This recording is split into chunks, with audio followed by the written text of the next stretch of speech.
Howdy guys, welcome to the Men's Chapter House, and gonna be rolling with Kurt today, and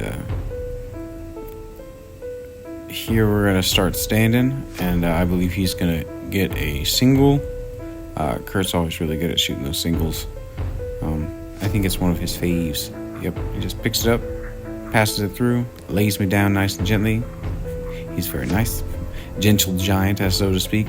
If he wanted to throw me around like a rag doll, he absolutely could. I think he could throw a lot of people around like a rag doll. Like, he could literally just stand up, pick me up, and slam me on the ground repeatedly if he wanted to. Like, this is not a viable strategy against him in a fight, if that makes sense. Here you'll see I tried to go around and basically put my hand on the other side of his head so I could rotate into him, because my hips are actually clear of the line. But as soon as I put that hand over, he started to crawl up and beat my hip line. So once you beat the hip line, you will be on the top position when the rotation starts either direction. In my personal opinion, you're not going to win the battle. Here he's going to isolate my hand. This is his favorite, is the Americana Kimura setups. The arm attack here, I think he feels very powerful here because he likes the pins. I think the wrestling background is his forte. So when he's pinning down, he prefers that shoulder pressure. And here I'm just kind of letting him work that arm. This is silly. I probably shouldn't. Again, here I'm just going to support it on the backside. And this is more just like a stalling technique.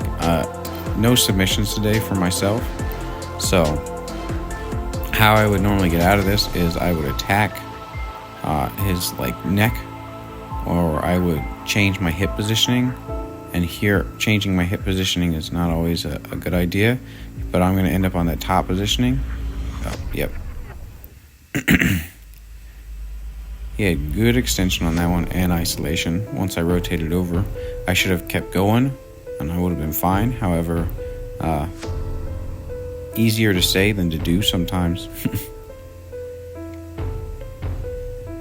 Anytime that someone does those arm isolations, if you can support it with another limb, aka going behind your back, yeah. I'm pretty sure that's the only submission I've ever caught Kurt in, other than a rear naked, is a guillotine. So that being said, he may only catch me in key locks. I've only ever caught him in front chokes, basically. And here you'll see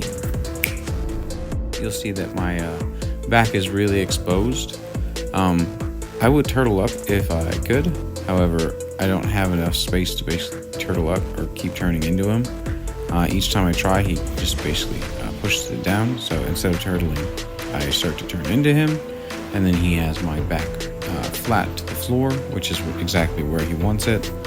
But on that mount position, how he has my legs trapped on the inside, and they are unable to get to the floor, basically, with how they're set up. I should be working on prioritizing getting my leg to the floor. And here you'll see I basically swap my hip, clearing one leg underneath and getting it on top. He likes this position though, because he just goes into arm attack from here and uses it to basically hold side control. And you're basically hooking it for him, so to speak. But you're not going to be able to see a whole lot else, and that's basically the end of the round. Nothing really happens. We just kind of end up stalling out in this position. So I hope you guys had a good one, and you can see it on the next one. All right. Bye-bye. In the words of Ramsey Dewey, get out there and train. Have a good one, guys.